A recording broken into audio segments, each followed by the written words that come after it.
Now, if you follow me on Tumblr, which none of you do, you'll know how excited I was for Volume 6 after the trailer came out. I made posts about it, random person tried to start a conversation with me about it, I probably cried, all that jazz. Honestly, I was so excited because Volume 5 was so bad. The only way to go is up, am I right? After the episode finally came out, I watched it, and all I can say is, holy fuck. That episode was an amazing first episode, from animation to plot.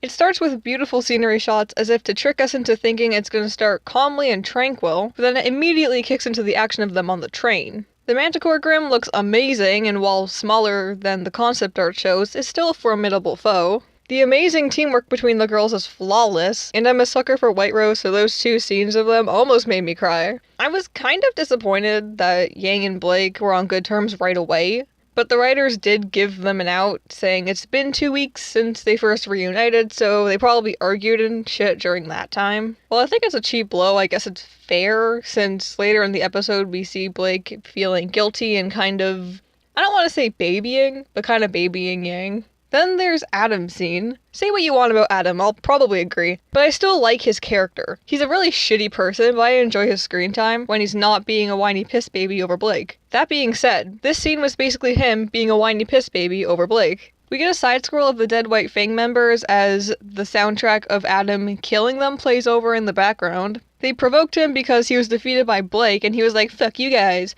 then cut down his own throne and he was having a tantrum. I really can't say I like his personality in the last couple of volumes because it's so focused on Blake. We cut to the main cast at the train terminal, and this takes place before the first scene of them on the train fighting. It's pretty cute, but nothing of great importance takes place, except Weiss being annoyed that they're going to Atlas after she just left. RWBY promises Team RWBY won't let anything happen to her. She specifically said I promise, meaning Team RWBY is probably gonna leave her side for a second. Blake is saying goodbye to Ilya and... oh, fuck me. So Ilya looks cute as fuck. Rooster Teeth tries to fake us out into thinking she kisses Blake, but didn't really fool anybody. I'd be lying if I said I was disappointed that Ilya and Weiss had 0 conversations, 0 scenes, not even a mention. Hey Blake, who's that white-haired girl that looks like a schnee? You know, the family responsible for my parents dying. It wasn't majorly important, but I still wanted it. I guess you can't win them all. Sun and Neptune come up, and Neptune barks up the wrong tree. Wrong tree.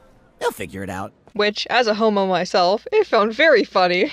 Sun and Blake have a moment where he says that Blake doesn't need him anymore, so he's leaving, they hug. This was the straightest interaction between them I've ever seen. If they wanted us to ship them instead of Blake and Yang, they should have had more interactions like this and not her slapping him or whatever. Cut back to the train scene, they're all in their compartments, and this is the scene where Blake babies Yang. Yang tells Blake off and fucking destroys her, and I'm just kidding, that didn't happen, they're fine. We're gonna cut to the other half of the fight that was happening at the same time as the first scene was, it's just further down the train.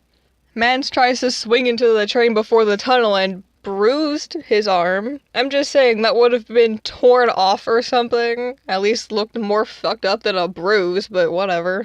Oh look, RWBY is having a good moment here, being all leadery, and oh my god, go away, Jean! Osmond forcibly takes over again, which is so goddamn sketchy. Like, dude, let the poor boy live. Oz tells them the Grimm are attacking because of the fucking relic. Why didn't he say something earlier? They'll get mad, save for RWBY, who's like, this isn't important right now, y'all. People about to die. Though, judging by the trailer, it won't be long before she starts to question him. Teams RWBY and Junior are splitting up now, so Ren can use the semblance to hide the passengers, and RWBY can fight the Grimm, which, thank God, so we don't have to juggle between 10 goddamn characters. This old woman is there and is probably important, since, well, she stays with RWBY later on. Blake sees a hallucination of Adam, which is obviously her still dealing with trauma. The group split, we get a cool scene of Ren's semblance being used on a mass scale with Jean's help. Awesome scene of RWBY fighting as one unit, and I loved it. So damn smooth. RWBY and Weiss are flawless together. They have his ultimate finisher move, and the Manticore is dead, but not without a final attack that derails the train. Then, boom, Old Woman is there and the episode's done. The opening plays. I'm going to talk about the opening itself and try to analyze it in a different video, so I don't make this one too long. Overall, I think it was a good first episode. It got rid of unnecessary characters immediately. It started and finished with an amazingly choreographed fight. The animation itself was beautiful. I don't know how the rest of the volume will play out, but I personally loved this episode.